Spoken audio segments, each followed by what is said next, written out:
Yeah, nice to be with all of you. Hare Krishna. You can hear me okay? Yes.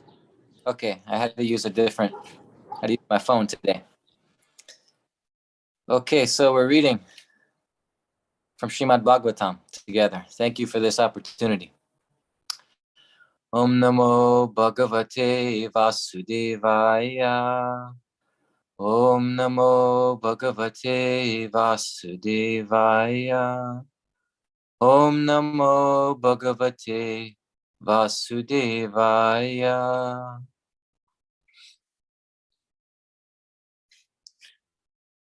So we're reading from Canto 10, Chapter 7, which is entitled The Killing of the Demon Trinavarta, text 4 through 6. So I'm going to start just by offering prayers, and then we'll begin. We'll take each verse one after the other, have a little discussion, and I'll stop at 7:45 for questions, comments, reflections.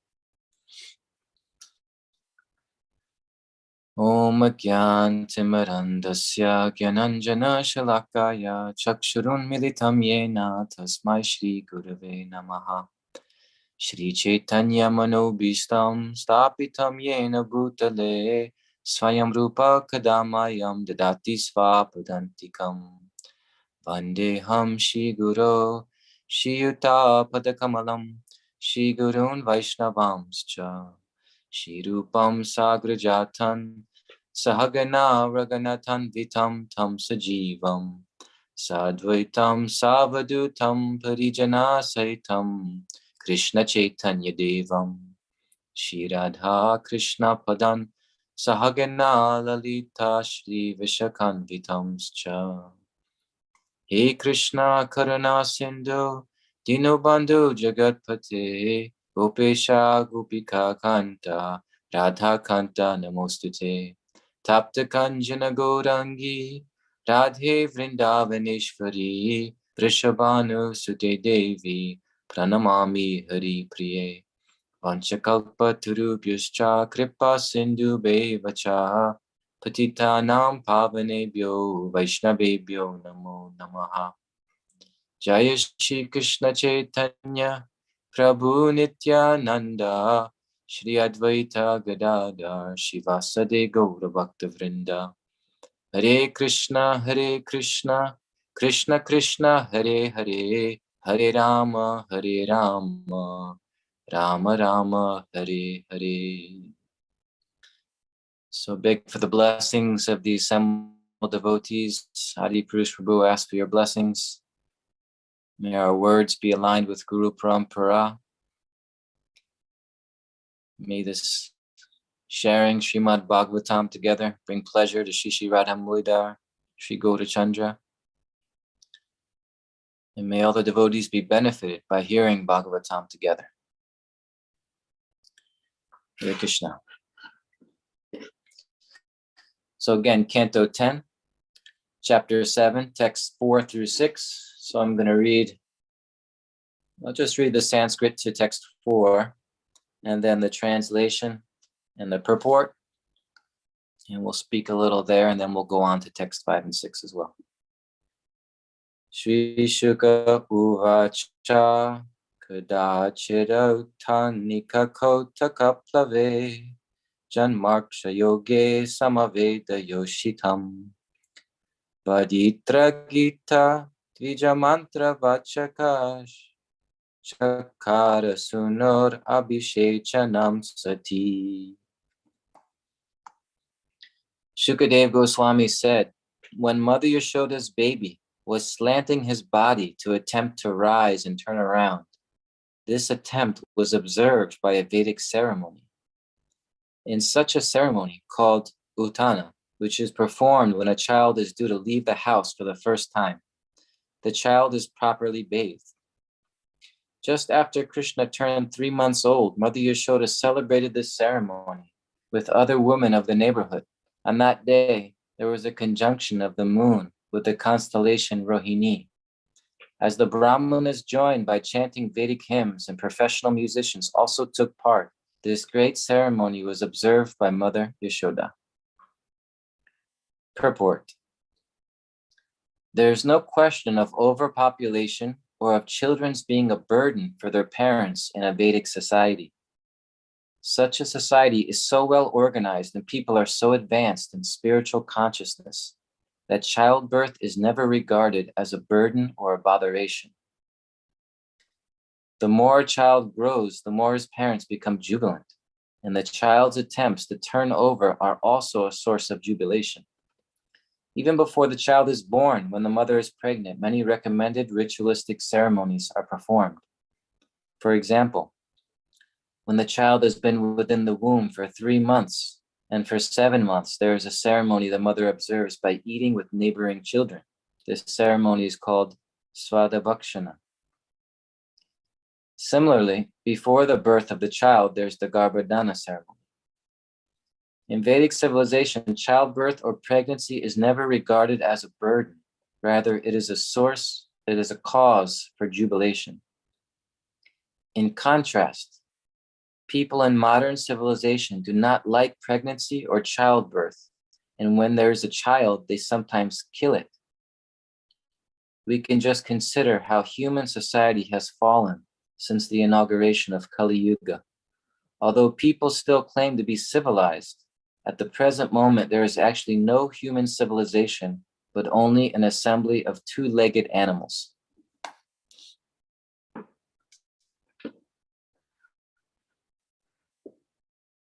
So we're hearing about the beautiful pastimes of Krishna as a child.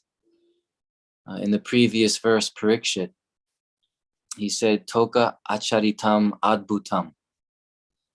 He's encouraging Shukadev Goswami to continue speaking about the wonderful childhood pastimes of Krishna. Krishna is about 3 months old here. And these pastimes are very sweet, very simple, charming, but they're also very sublime. And we shouldn't underestimate the benefit, the eternal benefit of just hearing these sweet, simple childhood pastimes. You know, like if we step back for a moment and just think, who's hearing this? Parikshit Maharaj. He's the emperor of the earth.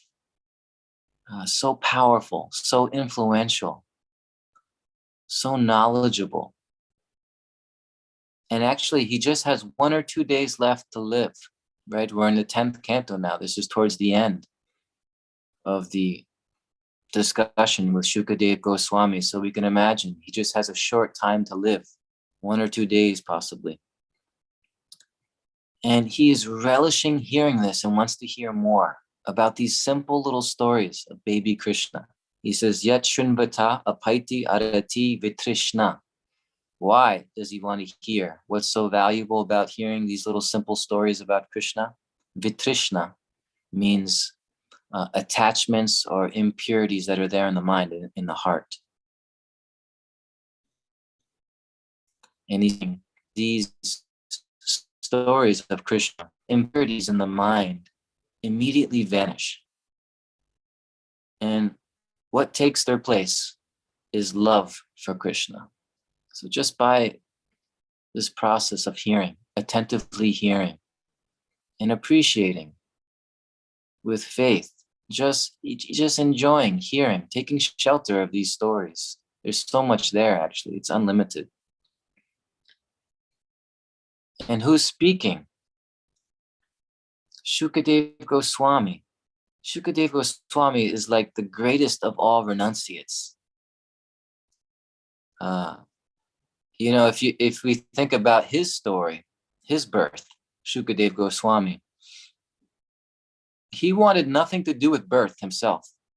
He was actually in the womb of his mother, and he was already self-realized. He was just meditating on Brahman.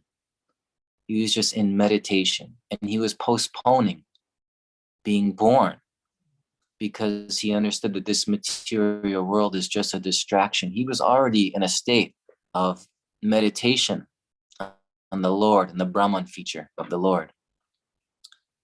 So he thought, why come into this world? There are so many distractions, so many illusions, so many temptations. So he postponed being born. He had that power. So years were passing. He remained in the womb. And then finally, when he came out of the womb, he wasn't interested in, birth ceremonies and little special rituals and family affection. He took birth, and he was already old enough where he could just walk. So he just walked into the forest and left everything. And his father, Vyas, was running after him, saying, my son, my son. And the Bhagavatam explains that the only response came from the echo from the trees. My son, my son. And the trees echoed, my son, my son. That was the only response. So he was so detached, not really interested in these things. But yet it's that same Shukadev Goswami who is now giving all these refined details of the birth of Krishna and the different ceremonies. It's the same Shukadev Goswami. For himself, it meant nothing. He was just a renunciate from birth. But now he is relishing and he is sharing all these sweet details, family happiness. That's what he's sharing. It had nothing to do with him. He didn't, even his father being Vyasadeva, he just walked into the forest.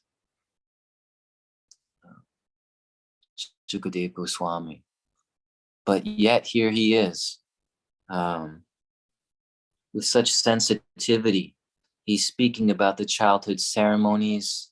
He's speaking about Mother Yashoda's loving affection, because he knows this is completely transcendental. It's completely transcendental, and by hearing it, it actually awakens our love. Shukadev Goswami later realized also the superiority of the personality of Godhead above the Brahman realization, above Paramatma realization. Krishna has these features, Brahmeti, Paramatmeti, Bhagavaniti, Shabdate. He's the absolute truth. There's the Brahman feature, the all-pervading energy of the Lord, pervades everything at every moment, everywhere. That's an aspect of God. Then there's God within the heart of every living being. He's guiding all of us. He's witnessing. He's seeing and he's guiding, the guiding principle within the heart. That's also God, an aspect of God. But then there's the personality of Godhead. And there are many personalities of Godhead in the sense that Krishna takes different forms, has different functions. But Krishna, in these stories, these sweet, intimate stories, he's the supreme personality of Godhead. It's his true self. We have different functions in life. We do different things. Who knows us best? Who really knows the true me and the true you? Are those who are most intimately connected to you. They see you do things you normally wouldn't do, say at work or in some very formal occasion. They see a very sweet, intimate, loving side. So same thing with Krishna. This is why Krishna is the supreme form of God, and Krishna is the supreme name of God, because that's what's revealed. And that's what we're hearing in this section. So when Krishna was about 3 months old, we're hearing here, he made his first attempt to turn over. That's all. What's the question of celebrating that, right? It's like, okay, but I guess that doesn't sound so special to me. But Prabhupada says in the purport that these residents of Vrindavan and part of this Vedic culture, they were so spiritually advanced that they were celebrating every moment of the birth and the growth of the child. He's calling it spiritual advancement, to be that refined and sensitive. Okay, the child, little baby, first few weeks, they can only lay on their back, right? They can't really do much. They can maybe move their head a little bit. But that first attempt, the baby's first attempt on their own to actually turn over, that's the celebration. Let's invite the brahmanas, let's invite all the neighboring villagers, the other ladies. And Mother Yashoda is organizing all of this, giving so generously to all the guests that are coming. There's going to be a ceremony. Mantras are being chanted. Bring Krishna. Let's bathe Krishna. So these celebrations, they're for two reasons.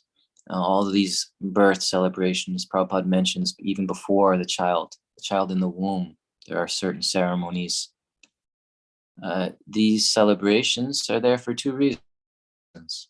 First of all, they're joyful. It's just the deepening of the joy in the celebration. But also there's this desire for blessings, protection for the baby. So so everything is a celebration at every moment of the birth and the growth of the child. There's so much celebrating. And there's asking for blessings, protection from others. So, and Prabhupada points out this nowadays, having a child is a botheration for many people, And sometimes Prabhupada, he'll contrast, sometimes he just deepens the verse and goes deep into the beauty, the purity of it. And then other times he'll also contrast it with our modern civilization and how far removed we are from this kind of culture. Whereas every moment they were celebrating the birth and growth of Krishna. He's turned over. Okay, let's have a big celebration for that. Let's have rituals. Let's have ceremonies. Invite the brahmanas. Let's give just by turning over. Not a burden. The child was not a burden. Nowadays, we feel like that. Most children who are born, it's usually some, it was kind of accidental. Maybe they didn't really want to have another child, but suddenly a child is coming. And Prabhupada also mentions killing the child in the womb, how far away we are from this culture where everything was just,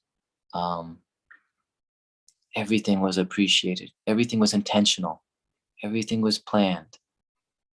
Feeling grateful for every moment of the child. And now, even the point that killing the child in the womb,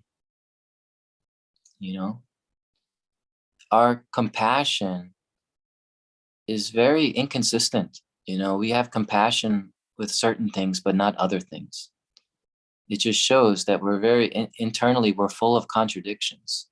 We can be so compassionate to certain things like animals, some people, of course, but even like, vegetarians, and they're compassionate to animals and they'll fight for the protection of animals. But yet possibly sometimes we see this, the same person has no problem with abortion. No problem at all. It shows that our compassion is just going in certain channels and not in others. We're all choosing. Oh, here I'll be compassionate. Here, no problem. Whatever, anything goes. So that's being pointed out also in this purport, that childbirth was not a burden. It was a celebration at every step. It was intentional. It was planned. So Krishna at this ceremony, he's bathed he's bathed, and then he kind of lets out like a little yawn. He's getting tired. Right. And I'm going to read the next couple verses here. He gets tired and he's ready to take a little rest. And now this is leading to a very interesting situation. So this is text 5. After completing the bathing ceremony for the child, Mother Yashoda received the brahmanas by worshiping them with proper respect and giving them ample food grains and other eatables, clothing, desirable cows and garlands. The Brahmanas properly chanted Vedic hymns to observe the auspicious ceremony.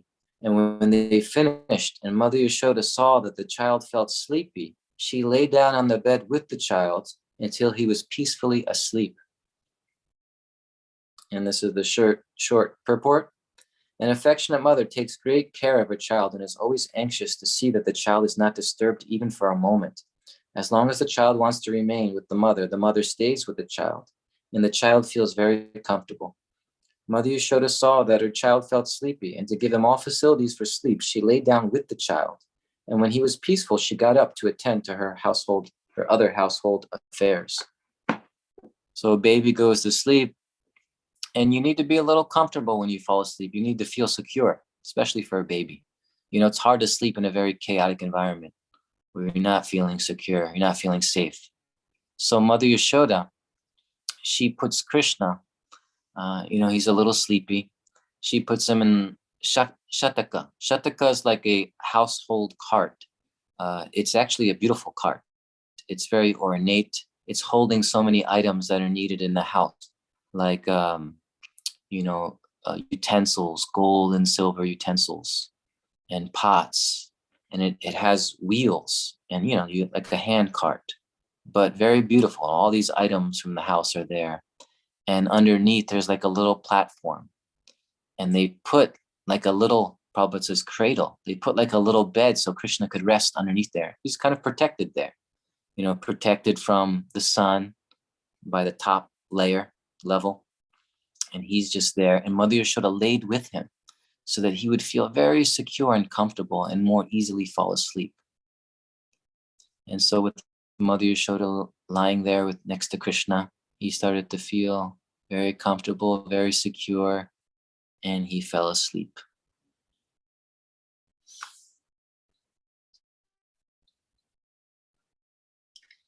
And then Mother Yashoda, she had so many things to do.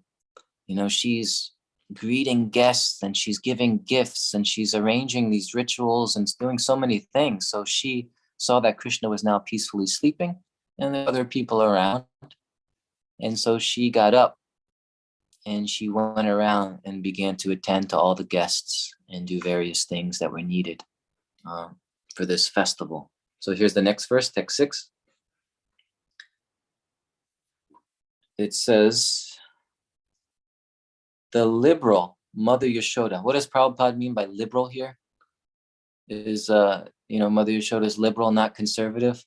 This is not political, but the idea is that the liberal Mother Yashoda means liberal in giving generously. She was very liberal.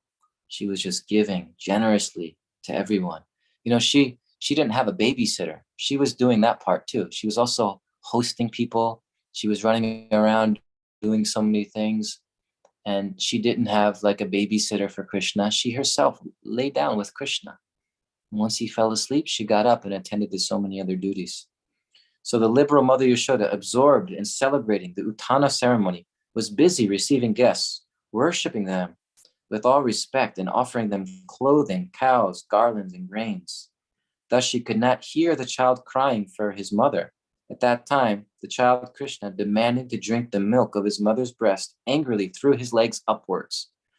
So Krishna becomes he wakes up, he opens his eyes, and there's two things happening here. When he opens his eyes, first of all, there's a demon who took possession of the cart. That's a little strange to understand, right? But this is a ghostly demon, Shatakasura. And just like a ghost is looking for some object to enter or some vehicle to enter. Usually it's a human vehicle. A ghost is looking to enter into the body of another person, something like that. So this particular demon actually entered into the body of this cart. And the intention was to kill Krishna. So Krishna, of course, knows this is going on. So he opens his eyes and he accomplishes two things at the same time. You see, he's exchanging with his mother. He wants his mother back. He wants the attention and love from his mother. It's an exchange with his pure devotee. So he's going to cry, for his mother. And he's a little upset. But also at the same time, like it says in Gita, Pritranaya sadhunam, that first of all, he's there. He comes for his devotee, to deliver his devotee, for the pleasure of his devotee. And so he has this exchange with Mother Yashoda that's happening on one level.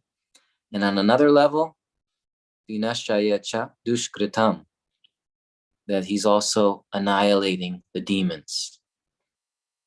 So with his very soft foot, his foot is it's described to be like a very fresh new leaf. It's that soft. You ever see a baby's leg and foot?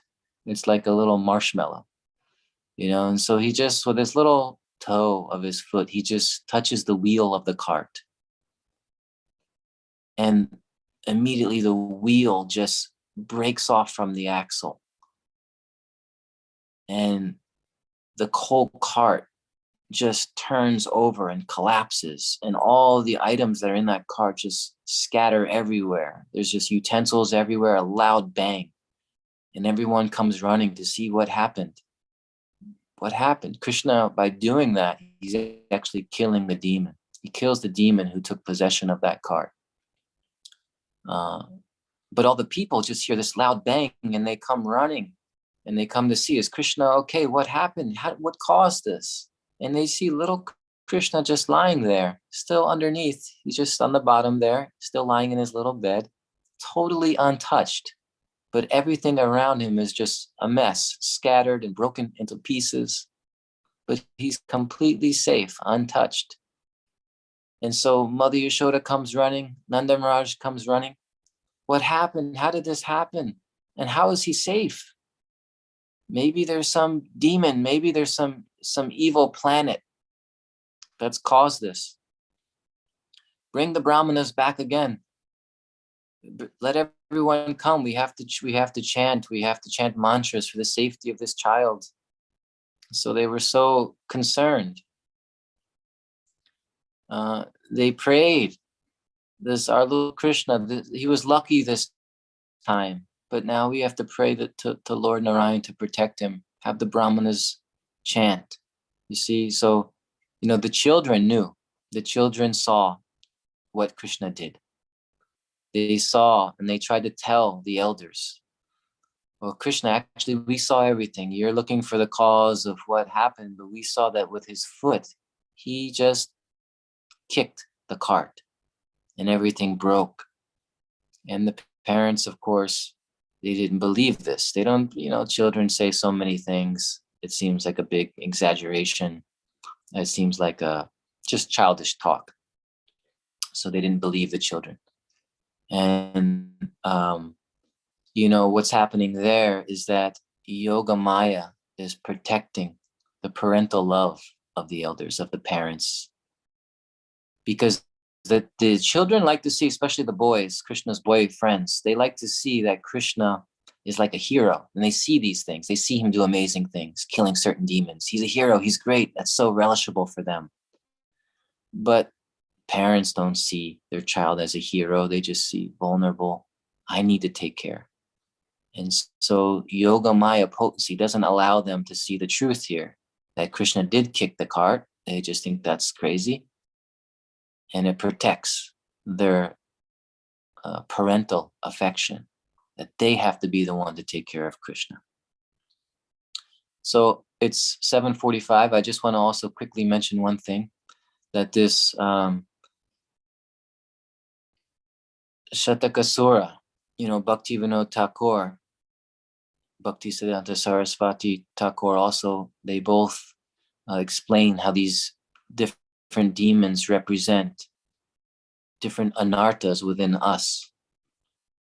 So I just wanted to mention what the Shatakasura represents for our own meditation, our own consideration.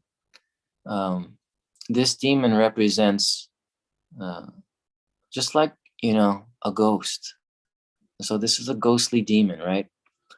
So the evil inclinations or habits that we have, that we've cultivated, when they come back to us, it's like being haunted by a ghost.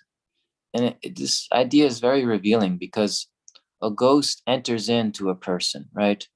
So this old habit that comes back, we first become devotees. We're very excited. It's all very new, and the experiences and the impressions are powerful. And we may have had bad habits before, but by that first thrust into Krishna consciousness, they kind of go away. Again, the newness of it, the excitement, the interest, so many things to learn, new people that we're meeting. But then with time, with some years pass by, and these old habits, these old inclinations may come back like ghosts. They want to come back, and they want us to give them attention and that we indulge in them. But you have to treat those just like you would treat a ghost that comes. When a ghost comes, you don't focus on it. You don't indulge, you don't fight the ghost. You actually just see, this is a ghost coming to disturb. Let me just chant the name of God. Let me relax for a moment. Let me understand that this ghost will only have power if I give it power, if I allow for it, if I get into it with the ghost. Let me let all that go. Just like there's a story of Bhaktivinoda Thakur, there was a ghost in the village that was in one tree, and it was disturbing all the villagers. And so he also learned that the best thing you do is just go there and chant the name of Ram.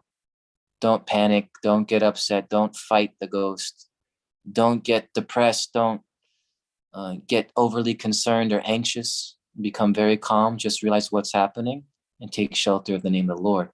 So in the same way, when these old habits come to haunt us, we have to know that it's not me. It's something that's trying to get inside of me. It's like a ghost. And I put it in, I allowed it in long ago. And so it's still going to be there. It may still come to bother me sometimes, but that's okay. Don't panic. Realize it's not you. It's something that's made a home in you. It has nothing to do with the soul. It's actually it's something from the outside that we've allowed in long ago. And here comes this habit, this inclination. You don't have to feed it. You don't have to fight it. You just have to realize this is actually not who I am. I'm the eternal loving servant of Krishna. Let me embrace that. Let me claim that. We know that, but do we claim it? And do we live from it? We have to live from this truth that I'm the eternal loving servant of Krishna. And then gradually, when these inclination and habits come back into our mind, into our heart, we just see what's happening. We're aware that this is something coming to bring me back to my old self. This is something coming to distract me, but I'm witnessing that, I'm watching that, and I'm not going to believe it. I'm not going to go in that direction. I'm going to let it go and take shelter of the Lord. That's the habit. That's the new habit that we need to cultivate to overcome those older habits that haunt us like ghosts. So we'll stop here. Yeah, I'll open up if there are any thoughts, comments, questions. We have a few minutes, about 11 minutes. I really like your analogy, Ghanashyam Prabhu, about the ghosts, about our old habits being ghosts that come to haunt us from. But that's not us. That's very reassuring, Ghanashyam Prabhu. Thank you. My habits, that's not me. Let me relax for a moment. Yeah, I like it. Well, we have problems in life, and we usually try to directly approach those problems. Like we all have bad habits, whether you're devotee or not devotee. We want to overcome them. We usually go right to the problem and try to deal with it. But this is actually going to the problem before the problem. When you see that these are actually thoughts, I have to practice not identifying with them. That all the problems and issues that we have, they first begin by an identification with the thoughts. That's the first problem. And then it kind of gets inside of us and starts to rule us. And then we have this bad habit.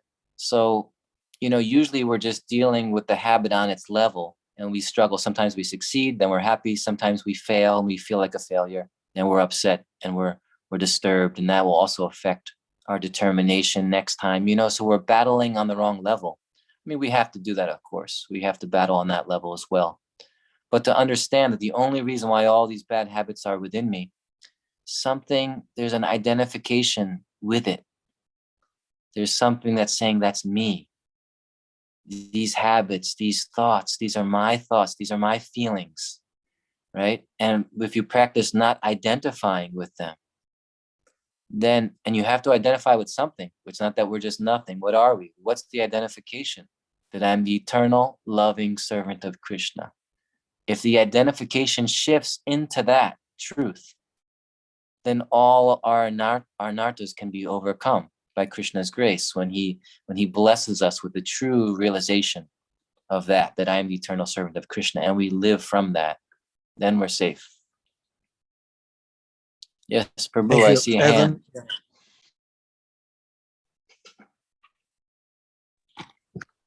Hare Krishna, Ghanashyam Prabhu, thank you so much for your wisdom, as always.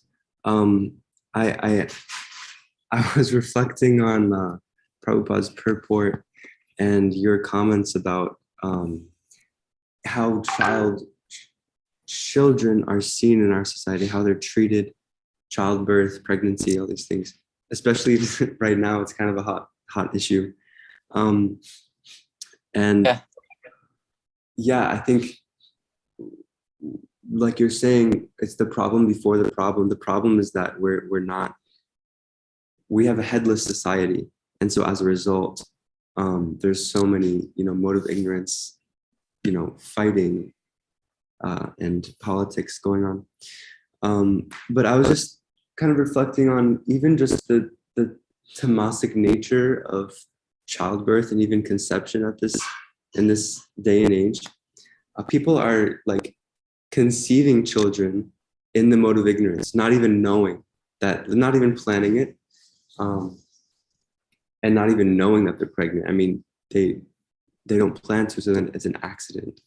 And then that just think about the type of soul that draws, and it's drawing, mode of ignorance. People are taking birth, and then what they do, they're being raised by mode of ignorance parents, and then they're putting a mode of ignorance iPad in front of them because they just want to ignore their child. In this way, society is just becoming more degraded and degraded. And then also, I love how Mother Yashoda, it's describing how Mother Yashoda just lays next to Krishna until he falls asleep, and pretty much gives him, all, making sure that he's not anxious at all. There's no cause of anxiety, just being very attentive. And this is also juxtaposed by a popular method of parenting now is if your child, your newborn, your infant is crying, there's a popular conception that you just ignore, and then eventually the child will learn that, to stop crying, because they don't need anything.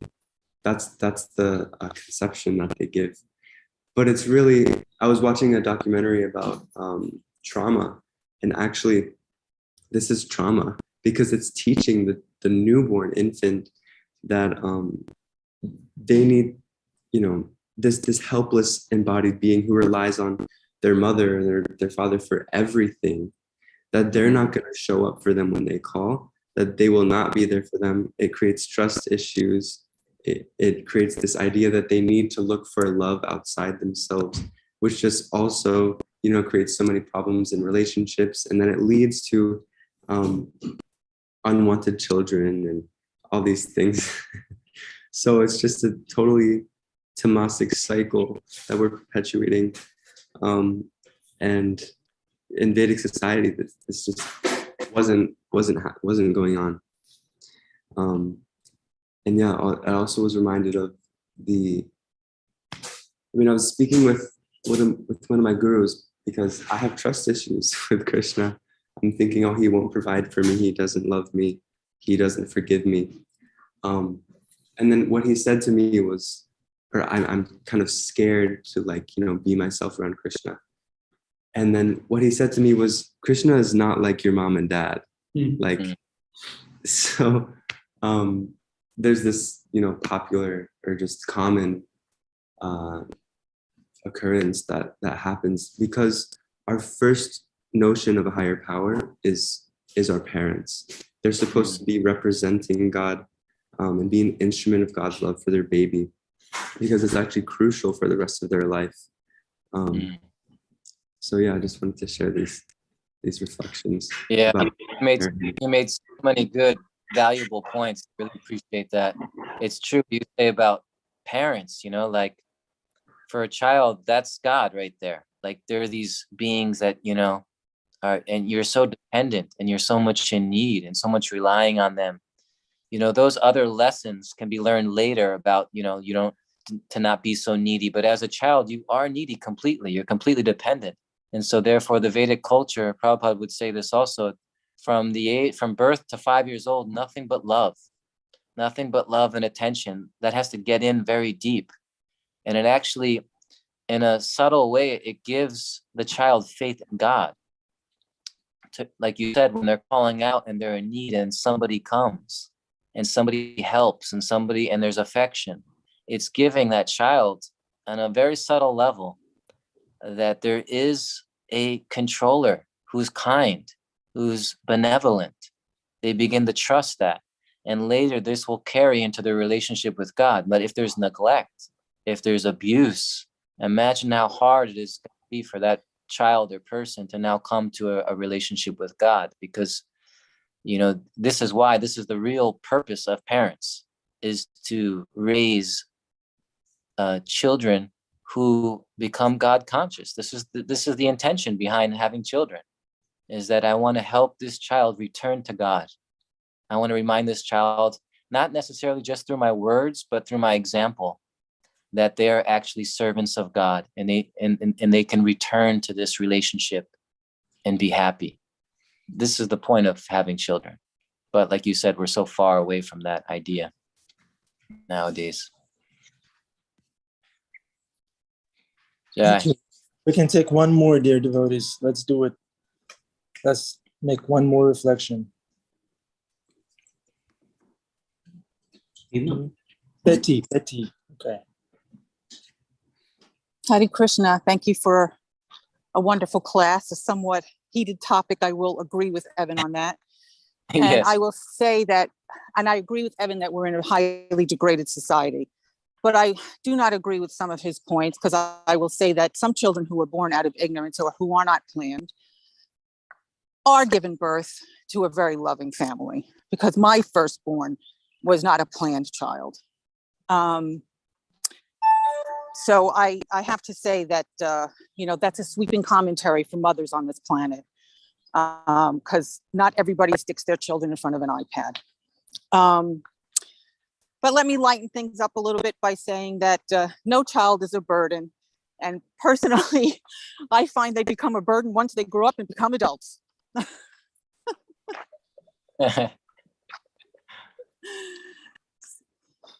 So Well, that's my comment. Thank you. Thank you for your comments and also your perspective as a mother. So appreciate to hear that angle as well. But yeah, it's true. You know, we're all souls.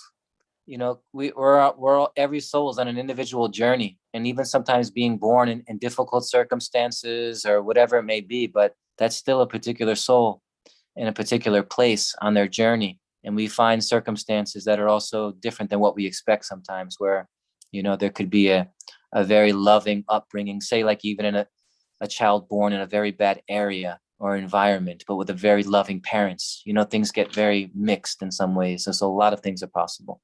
So thank you for that. Okay, I think should we stop here, Nanda Bihari Prabhu? Yeah, we're done. Ghanashyam Prabhu, thank you very much. Beautiful reflections on ghosts and children and Krishna, devotional service. Those are my favorite topics, Ghanashyam Prabhu. Always a joy to see you, to hear you. Here are the deities. Thank you, Prabhu, for the opportunity. Shishi Radha Mulidhar Darshan, I see. Beautiful. Yeah. Shri Chandra. Right. Hare Krishna. Hare Srila Krishna. Prabhupada ki jai. Jai. Srimad Bhagavatam jai. Ghanashyam Prabhu ki jai. Hare Krishna.